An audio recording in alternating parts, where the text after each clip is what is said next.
Sauvignon Blanc is one of the top 10 planted grape varieties in the world, and for a good reason. I know that ordering wines at a restaurant or shop is intimidating, but I can make the argument if you pick a Sauvignon Blanc, it's probably the safest choice out of any grape variety. White wines made out of Sauvignon Blanc are usually always delicious and offer great value for money. The stronghold of the grape is in the middle and eastern Loire. Appellations like Sancerre, Pouilly-Fume are really the benchmarks, although nearby Manitou-Salon is fantastic. I've also tasted some great racy runs from Touraine. It's also one of the main components of Bordeaux Blanc along with Semillon. Because of the grape's ease of use and popularity, it's planted all over the world. There are some excellent examples. It's usually made into a racier style, made in stainless steel, so you can maintain those citrus, kiwi, grassy, and almost capsicum aromas. When New Zealand introduced their style of Sauvignon Blanc in the early 90s, it really revolutionized the wine world because of its pungent, explosive aromas. I generally prefer the more mineral-driven ones from the Loire or big barrel-fermented ones like you'll see in Friuli Venezia Giulia,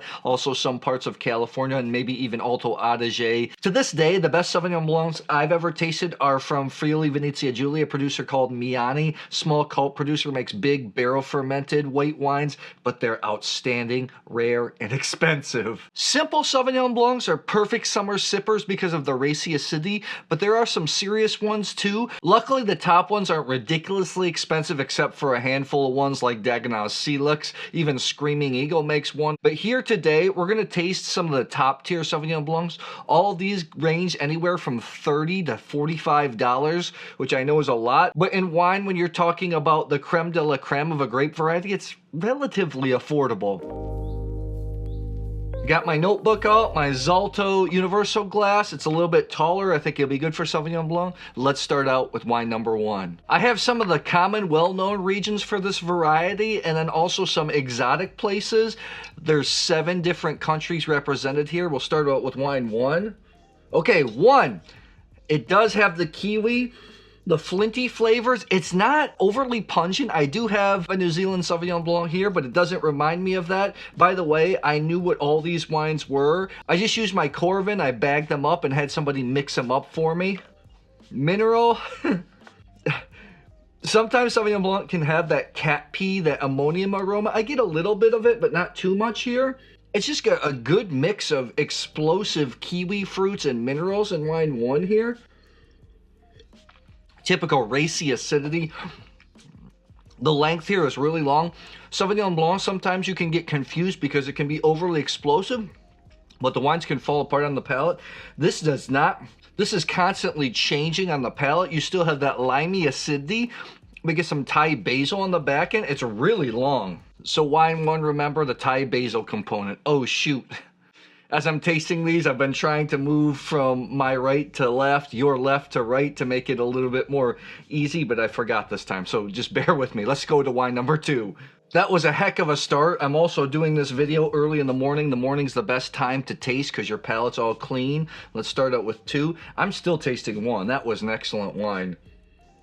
Two, not as explosive at all. Maybe, I actually might not think it's Sauvignon Blanc. It's actually all minerals, like mineral up the wazoo with just a touch of lemon. Like, honestly, I might not even think this is Sauvignon Blanc. Sometimes wine geeks like to poo-poo on Sauvignon Blanc. I find that they're refreshing, and I've actually enjoyed drinking them a little bit more in recent years.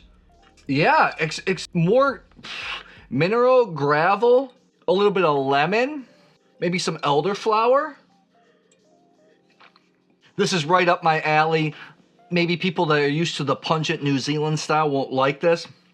This reminds me, I do have one from the Loire here. Maybe it's even more gravelly and earthier than the typical Loire. I like that a lot as a white wine. I think people that are looking for those Sauvignon Blanc flavors might be a little bit disappointed. But for a mineral-driven, lemony white wine with length, structure, complexity, I think it's really good. Let's move on to three. This is a heck of a start. These are some good wines here. By the way, I did a couple videos on Sauvignon Blanc, including one where I had all my favorite regions in the world for the grape variety. In blind, I tried to guess the region. I thought it would be super easy. The only one I got right was New Zealand. So I'm not even going to try to guess the region here. I'm just going to go on quality. Number three is not Sauvignon Blanc at all. Dare I say it's like Rheinhessen Riesling-esque. Lemon, white pepper. Like, it's not pungent and explosive, doesn't have those green notes. This doesn't have the punch or the length like wine 1 or 2, but I like it. It's not as explosive, but the flavors really remind me of a riper young Rheinhessen Riesling. You still have that juicy acidity, but man, double blind, I don't think that I would call this Sauvignon Blanc. That's really surprising. And that's what you're gonna get sometimes in this higher end stuff. You're gonna have more complexities. Sometimes the more inexpensive, especially New Zealand Sauvignon Blanc, can be a little formulaic. It's almost like it's going through the motions. Let's go to wine 4. I think wine geeks are sometimes quick to dismiss Sauvignon Blanc, and that's a mistake, as there are just some really gorgeous examples. One is the only one so far where I would say definitely Sauvignon Blanc. The rest of these are more mineral driven, so to speak. This is all elderflower up front. Just a little bit of lime, a little bit of spring water type flavor. If you look hard, you can find some of those Sauvignon Blanc nuances, but right now it's really not popping. Elderflower, minerals, a little bit of lime. These last two, number 3 and 4, really remind me of Hungarian white wines, volcanic white wines that are more slaty, mineral driven, high in acid. They're still super good though. Let's move on to wine number 5. I don't know if I have any barrel fermented ones, but I feel like this one might be barrel fermented. I pick up a little bit of the vanilla. Once again, more slaty than it is pungent. I get a little bit of cut grass, just tiny bit, not a ton. A touch of oak, lime, lemon, just a bunch of cut grass. These are good, challenging in a good way, breaking the mold of a stereotypical Sauvignon Blanc for me. On the palate, this has intense structure. I love the length here. You still have that spicy, that almost Thai basil, limey acidity on the corners of your mouth. It's much more explosive. The kiwi flavors come out on the palate. On the palate, I definitely feel it, Sauvignon Blanc. On the nose, I didn't really taste it that much. I like that a lot. 6, once again, I even get a little bit of a caramel flavor. I am shocked. Only one was true Sauvignon Blanc to me in terms of the explosion. 5 had it on the palate, but again, this is like mud, rocks. Oh, a little bit, hold on, a little bit of the kiwi cut grass come through. It was shy at first, but man, it's like mineral driven to the extreme. This is not fruity at all. This is just mineral, mineral, mineral. I wonder if this might be the one from the Loire. I'm really confused. Still great length. The only thing that detracts me with this wine versus some other ones is I would like a little bit more length, but otherwise, very nice. Let's move on to 7. 7 is pungent. I wonder if this is the New Zealand one. 1 and 7 is the most pungent. A lot of kiwi, a lot of spice, Indian spice. Thai basil. That's a little bit of cat pee. It's got racy acidity. If these were all perfumes or colognes, I would say that 7 is the most pungent by far. So maybe it's the New Zealand style. These are all some really, really good wines. I've launched channel memberships. You can click the join button. I also pin a link in the comment below. There are 2 tiers. In the Grand Reserve tier, I've actually started a monthly live tasting hangout. And if you're in that Grand Reserve tier, you can actually come on screen, share the wines, your thoughts. I'm also launching a live video podcast series, and members in that Grand Reserve tier can also call in like a live radio show and ask myself or the guest a question. Once again, click the join button. I'll also pin a link in the top comment. I appreciate it. There are some excellent wines here. And you have to throw out, I have one New Zealand Sauvignon Blanc here. I couldn't even identify what that is. I think in New Zealand, they also are trying to tone down the pungency a little bit. It shows the versatility of this grape variety, high acid. Really, if you're not working on it to make it too explosive in flavor, they can be quite serious wines. Let's start out with wine number 6. It was the most mineral driven. I mean, it was minerals to a T. I could not even recognize that it was Sauvignon Blanc. I wanted a little bit more length, but I did think it was very good. I gave it 90 points. Serious white wine. Most of these white wines here are for people that like layers, complexity, earthy tones in their white wines, not big explosive fruit flavors, but that's the case here. 90 points for number 6. Let's take a look here. What do we got? This is from Lebanon. This is the Château Héritage Saint Elie Sauvignon Blanc 2021. Comes in at 31 bucks. This has 20% obody in it, which sometimes people confuse. Is it Chardonnay? Is it native Lebanese grape? This is an excellent producer. I think it might be the only Sauvignon Blanc varietal wine in Lebanon. It's got some bottle patina. I really like it. Again, don't recognize it as Sauvignon Blanc. Recognize it as minerally. I've got two tied with 90 plus points here. Wines number 3 and 4. Let's start out with 3. I thought it was Riesling-esque, Rheinhessen Riesling-esque. Got that bright lemon notes I talked about. Has the white pepper type flavors. It wasn't as explosive as those type of Rieslings, but it still was similar flavor profile. I would not guess that Sauvignon Blanc in a blind tasting. I like it a lot, especially as a Riesling guy. Doesn't have the piercing acidity that you get when Riesling. Still has high acidity. It's juicy, makes your mouth water. I gave it 90 plus points for wine number 3. Let me see what this bad boy is. Earthy. This is the Sancerre. This is the Domaine Fossier Silva Sancerre 2022. Comes in at 42 bucks. So again, one of the more expensive Sauvignon Blancs I have here, but I see, man, the complexities, and because it was Riesling-esque, that's a wine. Sancerres actually do age. They put on a little bit of weight with time in the bottle. They can be delicious. I'd like to see that in a few years. Fossier is one of, maybe not the biggest name in the Loire, but really high-quality wines. Stainless steel only. I thought that was delicious. I had number 4 tied also with 90 plus points. Elderflower, lime, mineral flavors. I really like the balance here. Here's the problem with when we go through these wines. That first wine, wine number 1, I went back to it. Man, the length on it was so good. That kind of separated it from the rest. But still, wine number 4. Elderflower, lime. That's what you got to remember. 90 plus points if you like that.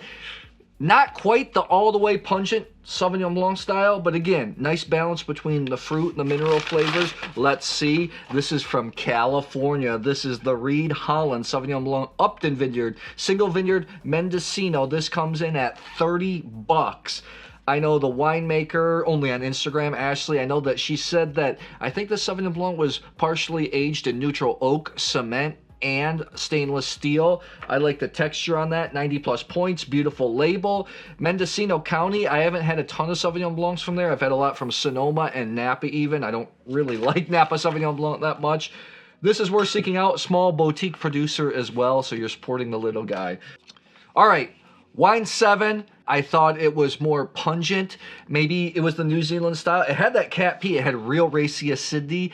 I gave it 91 points. I thought it was delicious. Let's see here. The most pungent style. What do we have here? One of my favorite regions. This is the Via de Romans Pierre from Friuli Sauvignon Blanc. 35 bucks. I really liked it. I like that in Friuli, when you stretch out into the northern Adriatic regions like Slovenia, especially Styria, the northern part of Croatia, and then South Styria and Austria, a great area for Sauvignon Blanc. That whole region does excellent. Via de Romans is one of the best. He makes 2 Sauvignon Blancs, single vineyard ones, stainless steel one like this, and one in more of a barrel fermented type style. One of the icons in the region, northeastern Italy, and this wine showed really well. I like it. I'm surprised it was the most pungent. 91 points. Very good wine. Let's go with wine number 2. Love the structure on it. Gravel, gravel, gravel. Had some elderflower flavors. Real mineral driven. Had a little bit of body patina. The structure and the length is what really separated it for me. 92 points. I thought it was very good. Very good wine. Let's take a look. This is the Casa Silva Lago Ranco Sauvignon Blanc. Prices in the U.S. around 35 bucks. I know this is in the southern part of Chile in Patagonia. This is 2022 fresher style. Chilean Sauvignon Blanc could become a thing. I think there's some excellent styles, and it's a style on its own. I liked that it wasn't too pungent. I thought it was excellent wine. Go Chile. Chile is one of those rare wine countries I still haven't been to yet, and I hope to get there this year or maybe next year. Let's go out with wine number 5. I actually thought that I tasted some barrel fermentation, but I don't know if I have a barrel fermented white here. Again, I didn't taste like Sauvignon Blanc on the nose, but on the palate, it was explosive. It was tangy acidity. It was long. I really liked it. The structure here, not too Sauvignon Blanc. It was just really, really good white wine. 92 plus points. Let's take a look here. This is the Reyneke, biodynamic producer from South Africa. This is their Reserve White, Sauvignon Blanc Reserve White. Comes in at 32 bucks. I will have to look it up. I do think that this is barrel fermented. Again, I like barrel fermented Sauvignon Blanc. If it's not, I'll double check. But in the comments, Reyneke is a fantastic producer, making some fantastic wines out of Syrah. That was really good. South Africa. Knock on wood, I might be there in September. I hope. That was excellent. Number one, wine geeks like to poo-poo. Sauvignon Blanc from New Zealand. That's the last one I had here. Long wine, fruit, minerals, Thai basil. The length was really good. Again, the length here separated the wine, and it really did taste like Sauvignon Blanc. That's what I really liked. 93 plus points. 93 plus points. This is the Villa Maria Woolven Sauvignon Blanc 2021 from New Zealand. The most expensive comes in at 45 bucks from Marlborough, the north tip of the South Island, New Zealand. I've been there before. It's just vines all over the place. Here's the thing. This is really good wine.